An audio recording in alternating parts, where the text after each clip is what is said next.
Hey, bonjour à tous, Steve de chez Solutions Vélo SM. J'espère que vous allez bien aujourd'hui. Aujourd'hui, on vous parle du top 5 plus des outils à amener avec vous dans les sentiers. Évidemment que si vous les laissez à la maison, ça ne vous servira pas à grand-chose, mais voici les recommandations d'outils en tant que tels, là.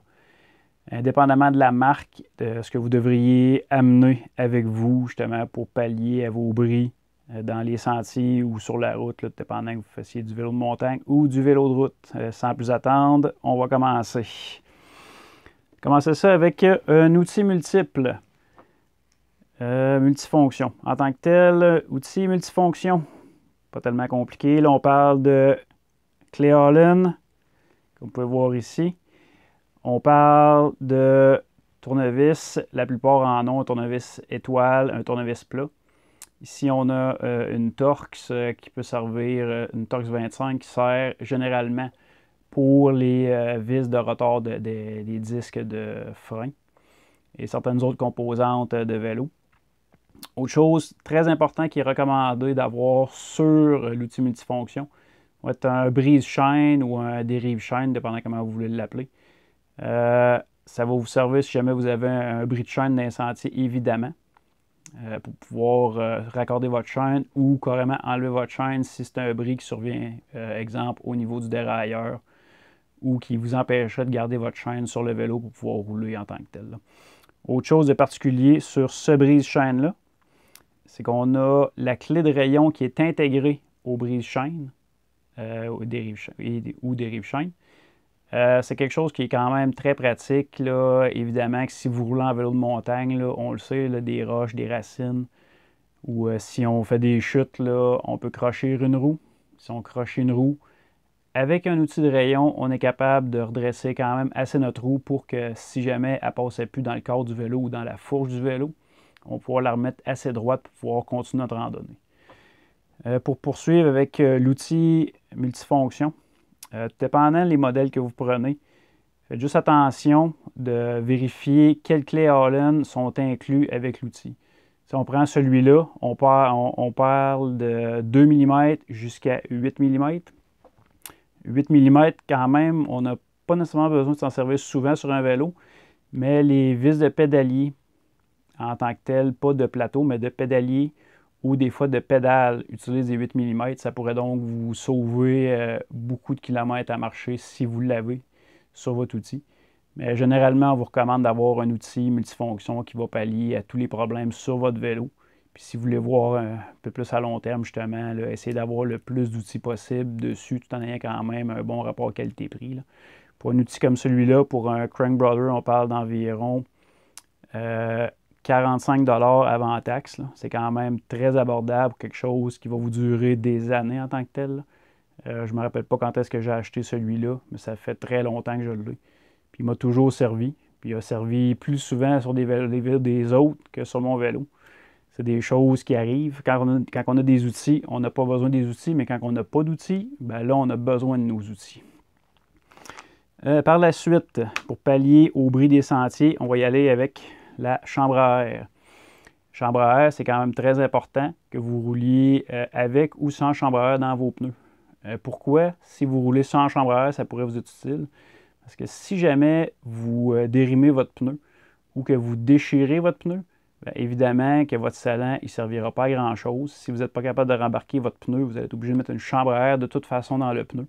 Ça va vous éviter de marcher pour rien, justement, pour retourner à votre véhicule. Une chose qu'on recommande si vous ridez en famille et que vous avez plusieurs grandeurs de pneus, vous n'êtes pas nécessairement obligé de traîner une chambre à air par vélo. Oui, c'est recommandé d'avoir la bonne grosseur de chambre à air. Ça sauve du trouble rendu à la maison. Vous la changez juste une fois. Mais si vous avez, exemple, plusieurs grandeurs, on parle, exemple, quelqu'un qui roulera en 29, quelqu'un d'autre dans la famille qui roule en 27,5, puis quelqu'un d'autre qui roule en 26, ou même peut-être en 24, bien, ça serait d'avoir une chambre à air qui pourrait pallier au moins à deux grosseurs. On parle, exemple, d'une 27,5 qui va fitter dans un 29 pouces. C'est quelque chose à penser.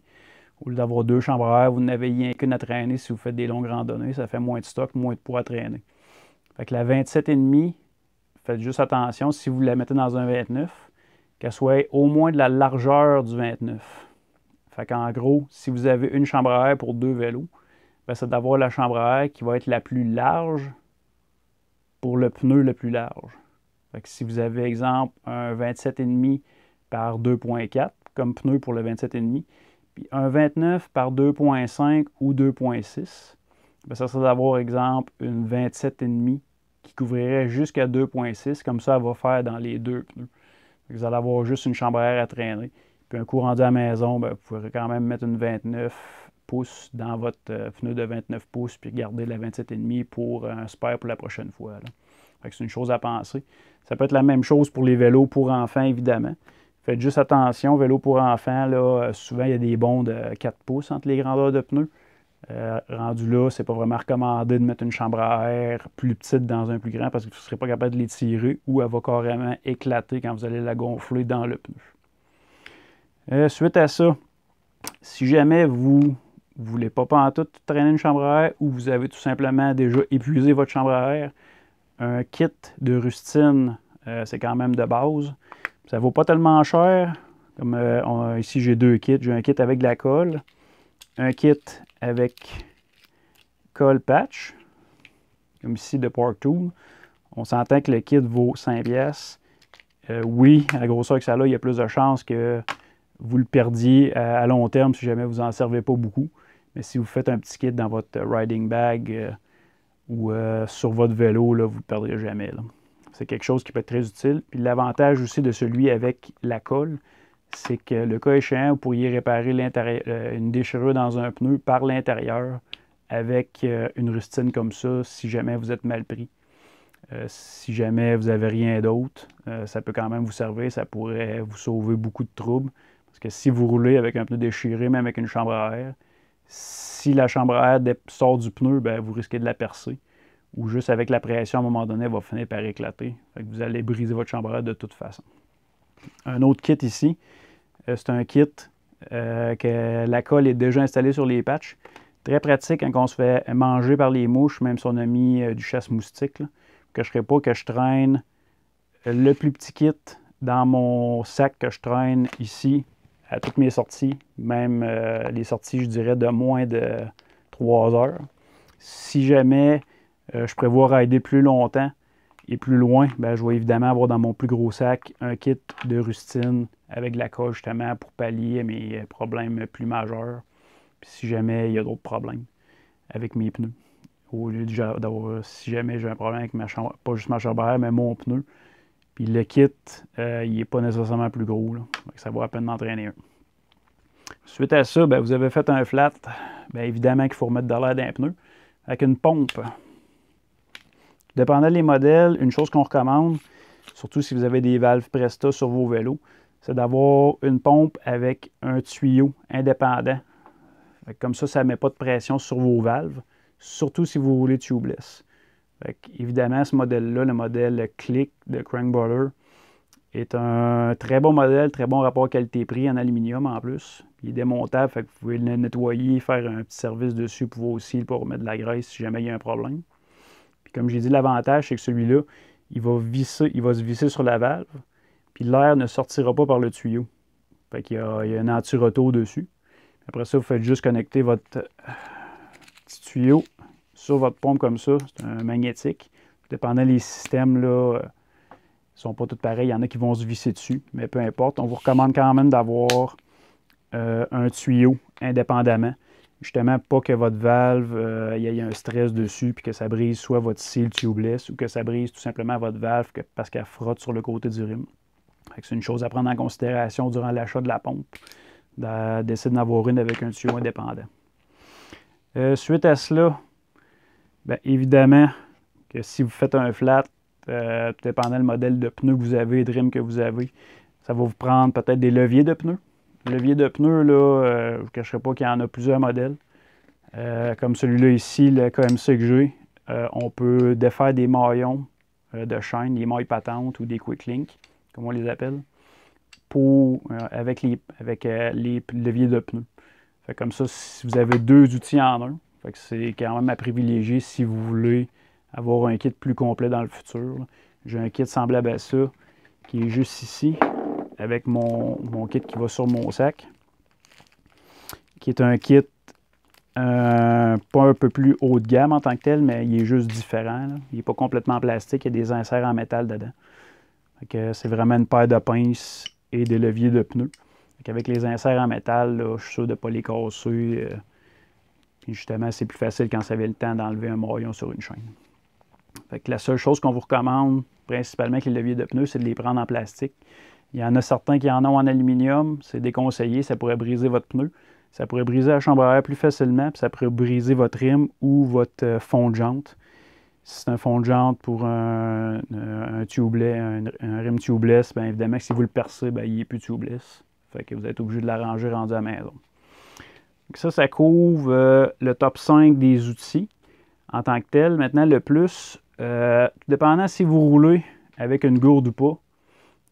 C'est pas nécessairement pour l'eau d'avoir la gourde, mais si jamais il y a un problème sur votre vélo, exemple sur vos freins, parce que vous allez rider au massif ou à un endroit où est-ce que c'est très dur sur les freins parce que vous êtes tout le temps en train de descendre, tout dépendant le composé de vos freins, ça pourrait vous donner une chance d'étirer votre aide, de juste avoir une bouteille d'eau, puis de passer un coup d'eau dedans, surtout s'il y a de la cochonnerie qui est rentrée. C'est pas juste si vous ridez une bonne raide en descendant, là, puis qui ont chauffé, là, mais s'il y a de la roche, de la poussière qui rentre dedans, bien, juste de passer une shot d'eau, ça va enlever la cochonnerie, ça va éliminer le bruit, puis l'usure prématurée sur vos freins, fait que ça peut étirer votre aide là, sans problème. Même chose si jamais vous avez un bris sur votre vélo puis qui est rempli de boîtes, là, ça pourrait rincer un peu votre vélo pour pouvoir faire la réparation. Là. Honnêtement, j'ai toujours une bouteille d'eau pour ça ou pour remplir celle de mon fils. Parce que mon fils n'a pas toujours un sac à dos sur le dos pour traîner de l'eau, dépendant de la longueur des sorties. Mais j'en ai tout le temps quand même une. Puis je ne bois même pas dedans, je bois directement dans mon sac qui a une poche d'hydratation dedans. Sinon, ça conclurait le top 5 plus des outils. Si jamais vous avez des questions, mettez-les dans les commentaires ou envoyez-nous un message via le Facebook /Messenger ou encore via le courriel de Solutions Vélo SM. Ça va nous faire plaisir de répondre et de vous conseiller. On peut tout commander ce qu'on a là. Si jamais vous voulez faire un package deal, on peut vous faire un package deal qui va peut-être vous revenir moins cher que les acheter à la pièce dans 2 ou 3 magasins différents. Mais encore là, on vous invite à, si ce n'est pas déjà fait, de vous équiper justement pour pallier à vos bris. Puis de surtout traîner vos outils avec vous. Justement, pas les laisser à la maison ou dans l'auto, parce qu'on voit ça souvent, là, des gens qui marchent parce qu'ils ont oublié la chambre à air dans le fond de l'auto. C'est pas très pratique. Là. Les choses que je laisse tout le temps sur mon vélo, ben, c'est ma pompe, ma chambre à air, puis mon kit de levier de pneus. Fait que je suis capable de pallier à beaucoup de réparations. J'ai une couple de petites autres affaires sur mon vélo, mais ça c'est pas pertinent pour cette vidéo-là. Ça va l'être pour un prochain vidéo. Une vidéo avec des outils un peu plus avancés pour ceux qui vont un peu plus loin. Fait que sur ce, on vous invite à vous abonner à la chaîne de Solutions Vélo SM, au Facebook également pour des infos conseils qui sont différentes du YouTube, de celles qui sont sur YouTube. Fait que passez une bonne journée et surtout une bonne ride!